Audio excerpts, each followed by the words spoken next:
안녕하세요. 오늘 저희가 좀 깊게 들여다볼 자료는요. 조지 워싱턴 대학교 최재화 교수님의 카파, CAFA, 플랫폼 AI 에이전트의 시작 강의 노트입니다. 네, 이게 그냥 우리가 아는 그런 AI 사용법을 넘어서요. 특정 목적에 딱 맞는 전문 AI 에이전트를 직접 만들고 관리하는 환경, 카파에 대한 이야기인데요. 이게 왜 중요하고 또 어떻게 작동하는지 오늘 한번 제대로 파헤쳐보죠. 네, 맞습니다. 오늘 다룰 내용은 AI 개발에 대한 좀 특성한 접근법이라고 할 수 있겠습니다. 특히 챗 GPT 같은 거 있잖아요. 그런 대규모 언어 모델, LLM, 이런 생성형 AI를 어떻게 하면 좀 더 체계적으로 그리고 효과적으로 쓸 수 있을까 하는 고민에 대한 하나의 해답을 제시하는 플랫폼이라고 볼 수 있어요. 그냥 프롬프트 던지는 거랑은 좀 근본적으로 다른 방식입니다. 그 구조화된 지식을 활용한다는 점, 이 부분을 좀 주목해서 보시면 좋을 것 같습니다. 구조화된 지식. 그 플랫폼의 핵심 아이디어가 온톨로지 모델 중심 생성, OMG라고 하던데요. 이게 그냥 LLM한테 질문 던지는 거. 자료에선 LOG라고 하던데 그거랑 비교해서 뭐가 다른 건가요? 그 구조화된 지식을 쓴다는 게 구체적으로 어떤 차이를 만드는 거죠? 네, 아주 중요한 질문이세요. 그러니까 OMG는요, 미리 잘 정리된 지식 구조, 이걸 온톨로지라고 부르는데 이걸 마치 청사진처럼 쓰는 겁니다.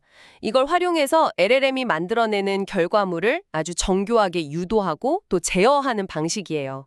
청사진이요? 네, 그냥 정보나 일반적인 프롬프트만 주는 NOLG 방식하고는 달리 특정 작업, 예를 들면 교육 과정을 설계한다거나 평가 기준을 적용한다거나 이런 거에 딱 맞춰진 온톨로지를 따라가는 거죠. 그렇기 때문에 결과물의 어떤 품질, 일관성, 그리고 무엇보다 중요한 사실적 정확성, 또 신뢰도, 이걸 크게 높일 수 있는 겁니다. 그렇군요. 예를 들어서 그냥 일반 AI한테 의료 조언 같은 걸 구하면 그럴듯해 보여도 잠재적으로 좀 위험한 답이 나올 수도 있잖아요. 그렇죠. 그럴 수 있죠. 하지만 검증된 의료 지식 온톨로지에 기반한 OMG 의료 시나리오 생성기 같은 경우는 아주 통제되고 안전한 그런 훈련 환경을 제공할 수 있는 거죠.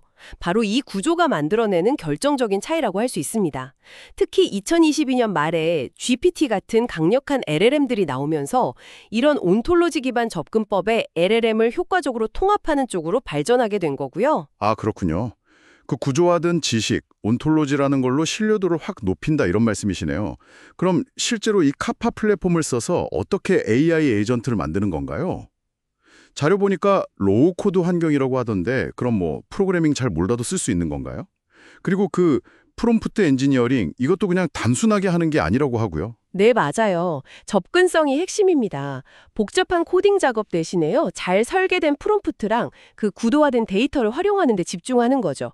몇 가지 핵심 구성 요소를 보면 좀 더 이해가 쉬우실 텐데요. 첫 번째가 파라미터 시스템입니다. 사용자가 직접 정의하는 변수, 예를 들면 그리팅 옵션스 같은 인사말 목록 같은 거요. 이런 거랑 시스템이 F룸을 제어하기 위해 쓰는 변수, @trn, @listen 과 같이 이전 단계 결과를 가리키는 그런 것들이 있어요. 네네. 여기에 셔플 같은 거 선택지 순서를 막 섞는다거나 아니면 링크라고 해서 다른 변수랑 연동시킨다거나 이런 조건을 걸어서 좀 동적인 제어도 가능하게 하고요. 동적인 제어요? 네. 그리고 두 번째가 턴 기반 시스템입니다. 이게 뭐냐면 복잡한 작업을 여러 단계의 턴으로 잘게 쪼개서 순서대로 처리하는 방식이에요. 턴 기반이요? 네. 각 턴의 결과가 시스템 파라미터를 통해서 다음 턴의 입력으로 자연스럽게 이어지거든요. 그러면서 아주 정교한 상호작용이나 작업 흐름을 만들 수 있게 되는 거죠. 바로 이 턴들이 OMG 잡건법에서 아주 중요합니다. 각 단계가 온톨로지에 의해서 이렇게 유도되니까 로그 방식처럼 AI가 막 자유롭게 텍스트를 만드는 게 아니고요. 딱 정해진 구조 안에서 체계적으로 반응을 만들어내도록 보장하는 거죠. 자료에서는 이걸 에이전트 내 집단 지성이라고 표현하더라고요. 에이전트 내 집단 지성. 흥미로운 표현이네요. 물론 이런 강력한 도구를 실제로 쓸 때는 좀 실용적인 고려사항도 필요합니다. 예를 들어서 사용자 인증을 위한 뭐 카파키라던가 아니면 외부 서비스 GPT 같은 거 쓸 때 필요한 API 키 같은 접근 키들 있잖아요. 이걸 안전하게 관리하는 게 아주 중요해요. 아, 그렇죠. 보안 문제. 네. 자료에서도 강조하듯이 이런 키를 공유하면 금전적으로나 보안 쪽으로나 문제가 생길 수 있으니까 사용자 스스로가 좀 책임감을 가지고 관리해야 합니다. 뭐 무단 사용이나 예상치 못한 비용 발생 같은 걸 막기 위해서라도요. 네, 안전 문제는 정말 중요하겠네요. 그럼 이 카파 플랫폼으로 당신과 같은 뭐랄까 학습자나 연구자들이 구체적으로 어떤 종류의 AI 에이전트를 만들 수 있을까요? 응용 사례가 좀 궁금합니다. 아, 좋은 질문입니다. 이 OMG 접근 방식은요, 특히 교육이나 연구 분야처럼 신뢰성이나 일관성에 아주 중요한 데서 빛을 발합니다.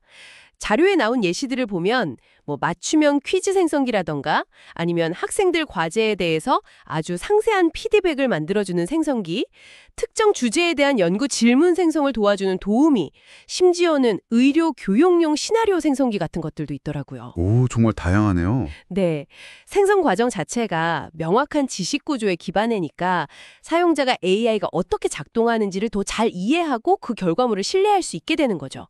그러니까 특정 목적에 맞게 아주 정교하게 조정되고 예측 가능한 그런 AI 도구를 직접 만들거나 활용하는 방법을 탐색해 볼 수 있다는 의미입니다. 앞으로 뭐 구글 시트 연동이나 모델 내보내기 가져오기 같은 기능도 계획 중이라고 하니까 활용성은 더 커질 것 같고요. 들어보니까 카파 플랫폼은 특정 분야의 전문 지식하고 강력한 생성형 AI, 그 사이에 다리를 놓는 그런 도구라고 정리할 수 있겠네요. 온톨로지 모델 중심 생성, OMG라는 철학을 바탕으로 해서 구조화된 지식을 활용해 LLM을 효과적으로 제어하고 또 로우코드 환경을 통해서 다양한 분야의 사용자들이 신뢰할 수 있는 맞춤형 AI 에이전트를 만들도록 돕는다. 뭐 이런 거군요. 네, 정확합니다.